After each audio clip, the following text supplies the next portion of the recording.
Hello, the internet. I am Daniel from Brawls, and I know that this last weekend was Valentine's Day. And I know that a lot of guys out there watch some really bad romantic comedies.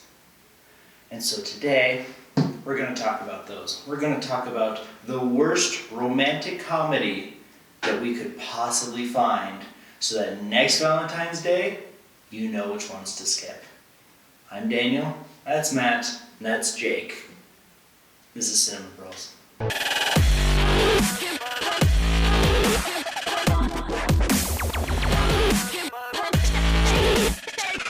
You know the drill. We each have 3 movies that we're going to deliberate. We're going to make our case on each category, and the other 2 we'll all vote. We can't vote for our own. Right. So basically, we choose one of the other 2 movies to win. Worst romantic comedy. Worst romantic comedy. Jake, go ahead and tell us what you've picked for the worst romantic comedy. I chose a specific one that I think was just terrible, and that is Ghosts of Girlfriends Past. Ooh. Yeah. That one is bad. It's directed by Mark Walters. It's got a 27 on Rotten Tomatoes and stars Matthew McConaughey and Jennifer Gardner, who, on their own are not bad. It's a 2009 movie, and it's kind of dumb. So, it's my thing. What about you? I picked a movie called The Ugly Truth. I watched it not too long ago because a coworker told my wife that it would be so funny, so we watched it together and we both agreed it was not good. It was also a 2009 movie starring Katherine Heigl and Gerard Butler. I picked New Year's Eve. It is a 2011 movie. But Ashton Kutcher. I'm getting to that. It's a 2011 movie directed by Gary Marshall. Stars Sarah Jessica Parker, Jessica Biel, Ashton Kutcher, Michelle Pfeiffer, Zac Efron, and Halle Berry. And Carrie Elwes is in this. Oh my gosh, Carrie Elwes is in this movie. I think Daniel just got a little bit more offended. Alright, well, let's get it started. Let's get it on. On your mic, you set, Brawls. Story. Matt, explain to me why the story of your movie is so terrible that you decided to pick The Ugly Truth. Okay. The story for The Ugly Truth goes as follows. Katherine Heigl, well, I'll tell you my general thoughts right now. It's just so cliche. So cliche. It's so predictable. There's nothing new. There's nothing different. And now here's why.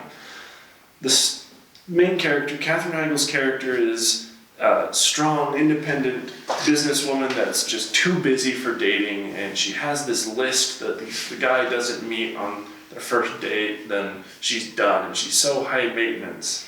And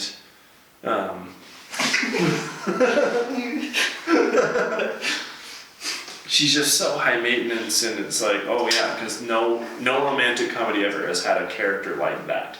And so she works for this news station, and they take on this news show segment called The Ugly Truth, which Gerard Butler hosts, and he's a misogynist, and he just says, oh, all women want is this, and all men want is this, so this is how love works. And she's super offended by it, but he starts helping her date this one guy, and then she realizes that it's him that she wants all along. Gerard Butler. She wants him. For no reason whatsoever. He has a good accent, I guess. I guess. Well, if you want to talk about cliche, let me tell you. Ghosts of Girlfriend Past takes a spin on the classic Christmas Carol story in which a playboy is haunted by some girlfriends that he used to date, showing past, present, future, all that fun stuff. And you convert it into a loving and romantic man. And it's just so dumb. Michael Douglas is in it, and he's the first ghost that shows up to. He's a girlfriend past. No, he's the Marley replacement. Yeah. Oh, right. I see. Okay. So yeah, the whole thing is just this, dumb twist. That's okay, of all the things you could twist a Christmas Carol to, you're gonna go with girlfriends. You're gonna go with changing a playboy. It's the point is unoriginal, and it was kind of boring. And the jokes, not a lot of them landed. I didn't find it that funny. You find everything funny. I do find most things funny. Except you. It's fine. I find you hilarious. So, with New Year's Eve, I cannot describe to you this movie succinctly. And so I'm going to read to you what it says on IMDb. The lives of several couples and singles in New York City intertwine over the course of New Year's Eve. That's what I was gonna say. I thought it was like a weird compilation. Yes, there's a bunch of different segments that all work around each other because they also saw Pulp Fiction once and thought, yes, a bunch of different stories working around each other makes interesting stories because not one single piece of any of this is interesting enough to make its own movie. So let's make 8 movies mashed together with nothing interesting to fill in the cracks. It just cuts between all these things that are happening and none of it is good or interesting enough, and it's all in the background, like, we have New Year's Eve coming and it's the ball drop and that's going to be the climax of the movie where everything happens, I'm sure of it. Who is voting for Ghost of Girlfriend's Past? Who is voting for The Ugly Truth? Who's voting for New Year's Eve? New Year's Eve takes the story. Yeah, I mean, yours sounds just awful. Oh my But his doesn't even sound like there is a consistent storyline. Right. There isn't. So, Characters. well, I guess we can start this one off.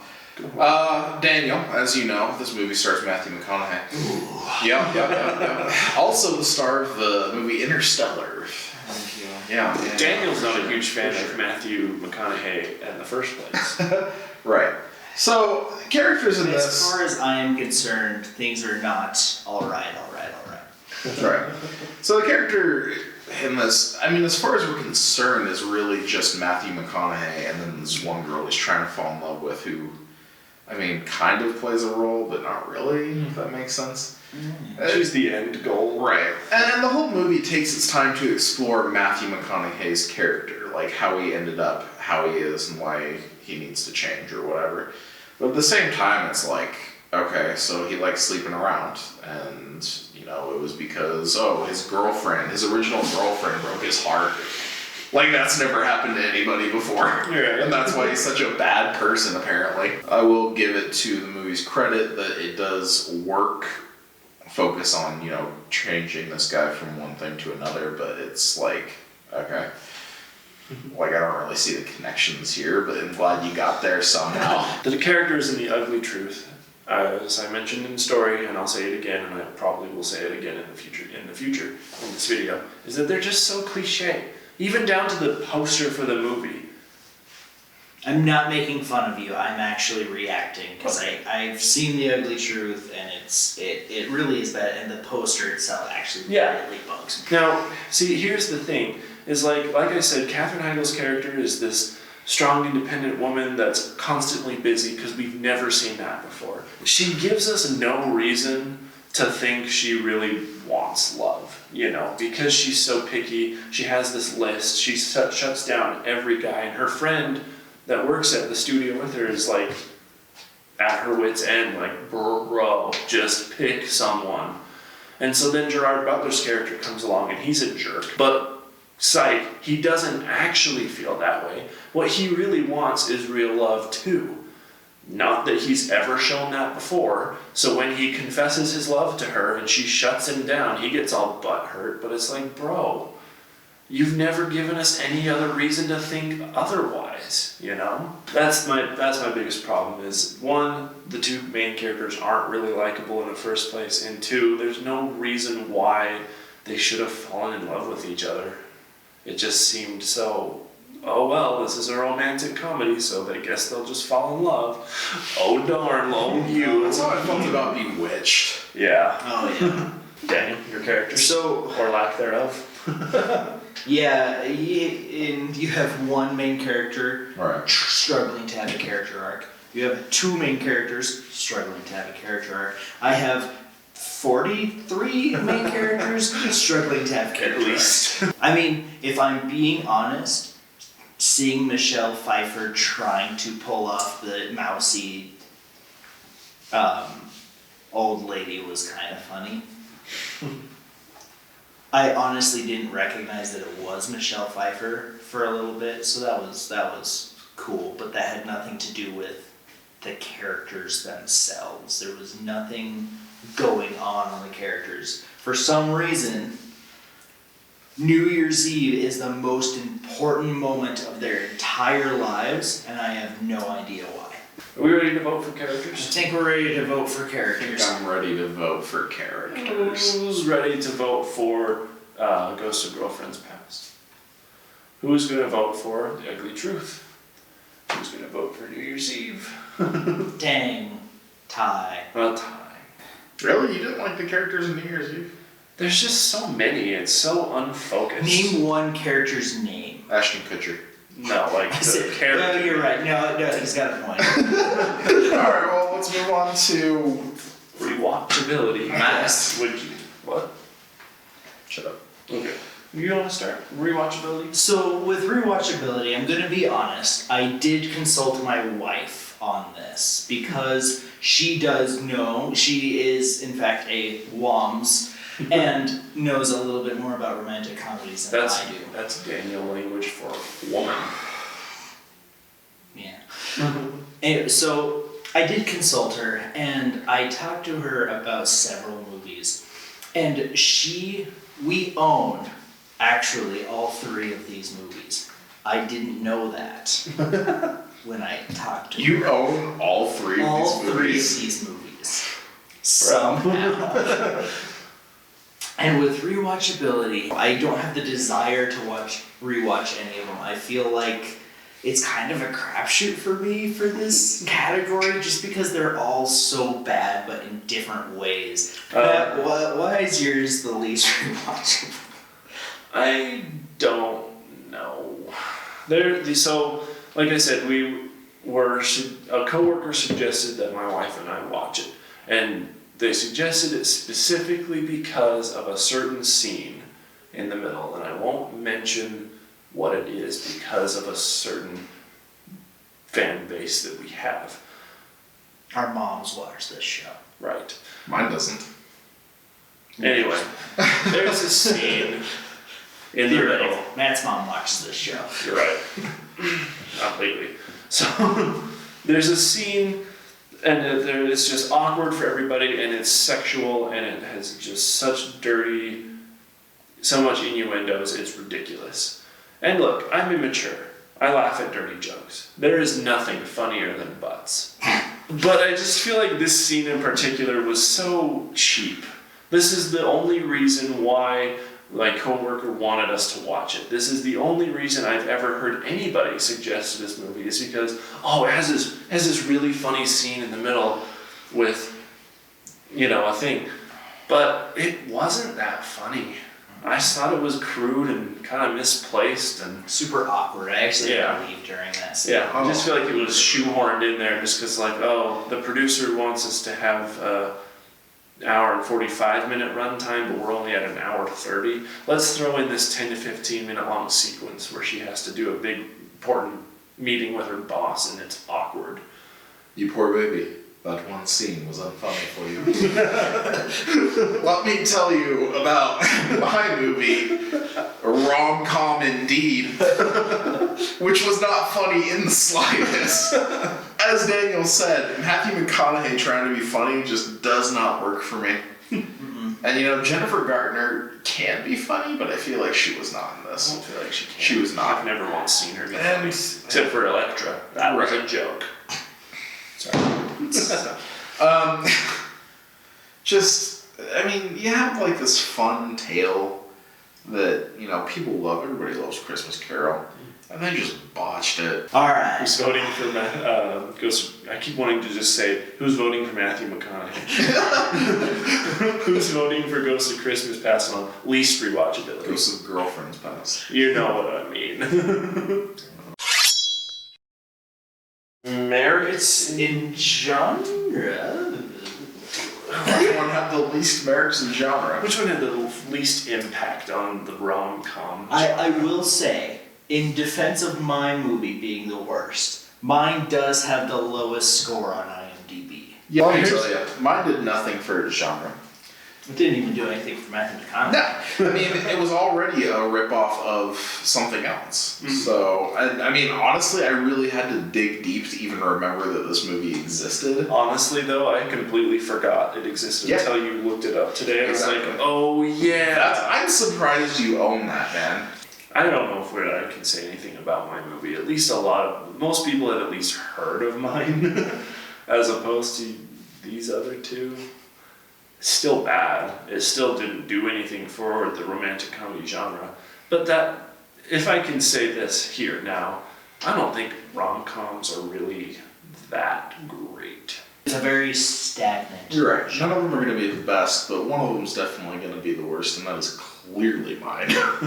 Mine has a lower score. I'm just... Barely. We're not looking... Who cares what critics think? Yours has the most spin-offs and that's is the user most score. recognizable of the three. Well, that's because it's the name of a holiday. Right, but I also knew which movie it was because I have seen it. I've seen yours too. All right. Not for lack of trying. All right. Let's just take it to the vote. Who is voting for Ghost of Girlfriends Past? Yeah, I'm voting for that one. Okay. It's done. Emotional impact. Oh, is this the last category? This is the last This is category. it. Alright. This is it. Emotional impact.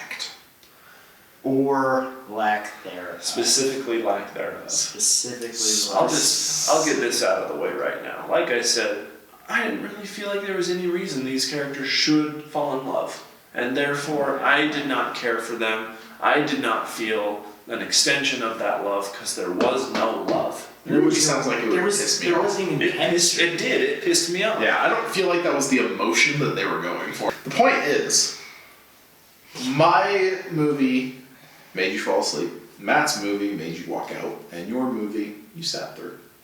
My movie I did sit through just because there was nothing.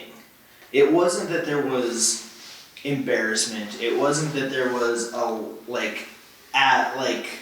anger at the thing.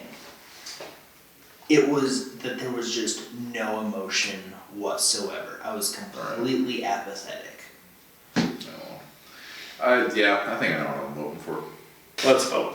Who's voting for Ghost of Girlfriends Past? Yeah. Who's voting for The Ugly Truth? And who's voting for... Let it be known that all three of these movies are bad, but The Ghost of Girlfriends Past is the worst romantic comedy according to Cinema Brawls.